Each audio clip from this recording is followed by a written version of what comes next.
Bom dia, galera. Deixa eu ler um negócio para vocês aqui sobre inquérito policial e eu vou mostrar para vocês aqui. Vou deixar o link abaixo o que é a origem e razão do inquérito policial no Brasil. Vou ler agora. A denominação inquérito policial, entre aspas, no Brasil surgiu com a edição da Lei número 2033, de 20 de setembro de 1871, regulamentada pelo Decreto número 4824, de 22 de novembro de 1871, encontrando-se no artigo 42 daquela lei a seguinte definição: o inquérito policial consiste em todas as diligências necessárias para o descobrimento dos fatos criminosos, de suas circunstâncias e de seus autores e cúmplices, devendo ser reduzido a instrumento escrito. Fecha-se aspas.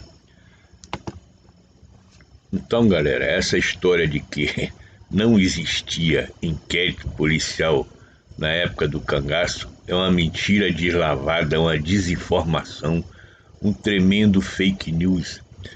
E o mais incrível ainda é que você não vê, né, nesses crimes bárbaros cometidos na época do cangaço, de um lado e de outro, praticamente nenhuma abertura de inquérito, né? Em Angico não houve, na Fazenda Patos não houve abertura de inquérito.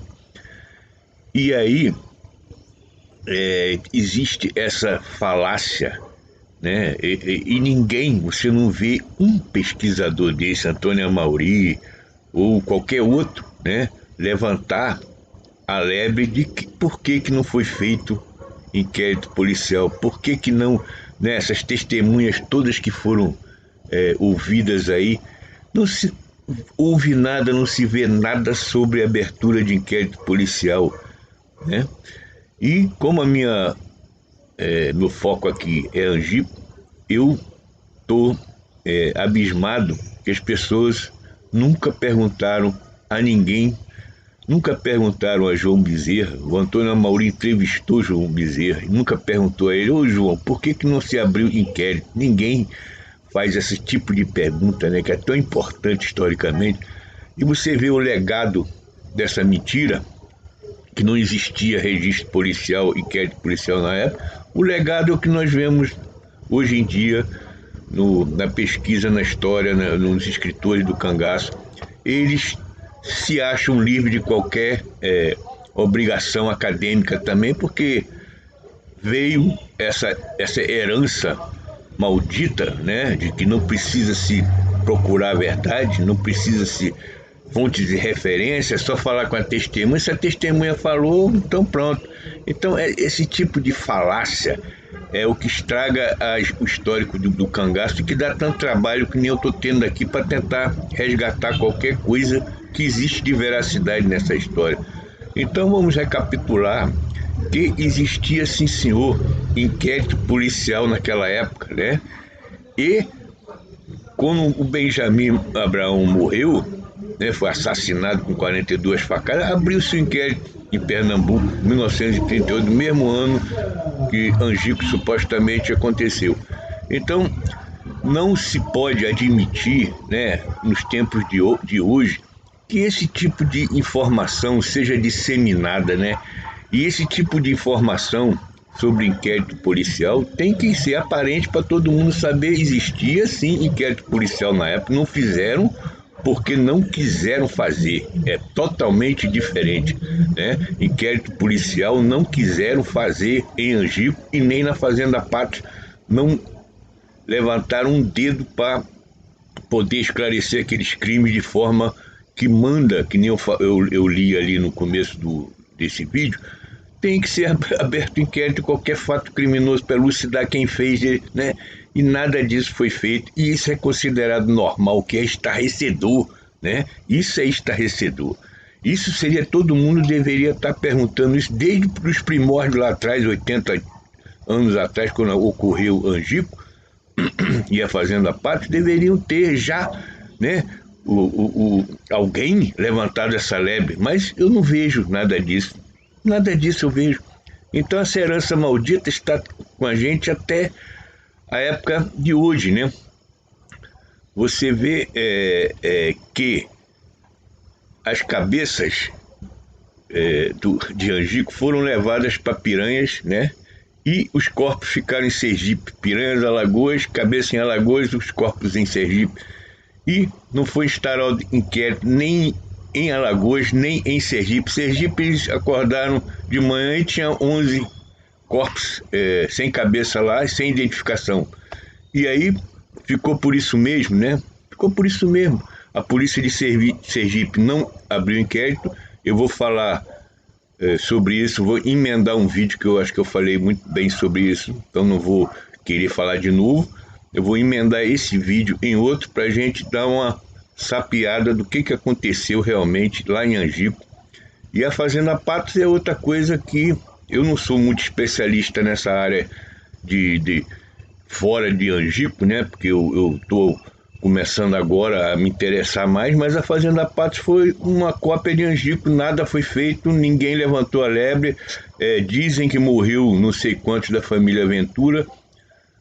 Tem as testemunhas lá que nunca mais foram ouvidas, né? A testemunha que saiu no jornal à noite, tal de Manuel Gomes, nunca mais foi visto ou ouvido. Teve o cara que entregou as cabeças, supostas cabeças lá para João Bezerra, também nunca foi ouvido. Então, esse tipo de situação em que as pessoas dizem para cobrir uma mazela, para cobrir um erro, não era necessário fazer, ninguém fazia, ou não era regra, quer dizer, tá. Isso aí é uma desinformação e quem compactua com isso não pode ser sério, né, galera? Pelo amor de Deus, não pode ser sério. A pessoa que faz uma entrevista com um figurante importante que nem João Bezerra e não faz essa pergunta para ele, não faz pergunta para nenhum daqueles ex-cangaceiros e ex-volantes sobre esse fato tão importante para o cangaço e esse fato que deixou essa herança maldita aí que ninguém precisa explicar nada, contando que você tem uma testemunha. Vou adicionar esse outro vídeo aí para vocês verem, galera. Bom dia, galera. Vamos falar aqui a parte 2 sobre o inquérito policial que deveria ter sido aberto em Angico e nunca foi, né? Porque o que ocorreu lá foi uma invasão de uma força policial do estado de Alagoas, matando e decepando 11 cabras, entre eles 2 mulheres, largando o corpo sem cabeça lá do outro lado, no estado vizinho de Sergipe, e a polícia sergipana nada faz, não abre o inquérito. Manda-se o Joel Macieira, delegado especial, que é um delegado sergipano, e ele aparece naquelas fotos icônicas daqueles corpos falsos, né, mequetrefes que tem, que sai até no livro de Neuquildes da Rocha, Bandoleiros da Caatinga. Então, o Joel Macieira, que eu vou deixar um link abaixo para você ver, no Lampião Aceso tem a história dele, e ele foi lá fazer um levantamento cadavérico, mas não abriu nenhum inquérito. Quer dizer, para que existe um delegado especial se ele não vai abrir um inquérito sobre 11 mortes, né? 11 corpos decepados, e o cara não abre nenhum inquérito. A polícia sergipana não se incomoda com isso, que tem 11 corpos aparecendo ali, mortos por volantes do outro estado. Isso é uma coisa inédita, nunca vista nem antes nem depois, né? Que essas mortandades desse jeito assim, de uma força invadir o território de outro estado e ficar por isso mesmo, né? Então você vê que existia um conluio sim para que Angico não fosse examinado, que ia ter uma ambiguidade de jurisdição, porque a cabeça foram parar no estado, os corpos ficaram no outro. Então uma confusão danada, justamente para não haver nenhum fato que pudesse ser comprovado depois, né? Não houve investigação nem do lado de outro e ficou por isso mesmo. E você vê que no cangaço nunca existe nenhuma investigação, abertura de inquérito, nenhum. Então são coisas para a gente ficar pensando por que não se abria inquérito nenhum contra Lampião, por exemplo. Dizem que teve algum inquérito que foi aberto, mas não se acha esse inquérito. Então, você vê que estava tudo uma grande família ali, né? Os cangaceiros com os volantes, com os coiteiros, com os coronéis, com os governadores. Era tudo uma grande família. E o que acontecia lá ficava por lá mesmo. Ninguém ia saber o que acontecia. Os crimes atribuídos a Lampião eram crimes cometidos por volantes, cometidos por governadores, cometidos por qualquer um, joga na conta de Lampião. Quem era Lampião? Né? Lampião morreu em Angico, acabou por ali mesmo. Não vai abrir inquérito, não, a cabeça dele está lá em Piranhas, com trancinha e tudo. Então você vê que esse negócio do cangaço era um círculo vicioso, era todo mundo apadrinhado, todo mundo aparentado, e quando terminou, né, quando aconteceu a farsa de Angico, foi justamente para enterrar aquele passado tenebroso e começar tudo de novo.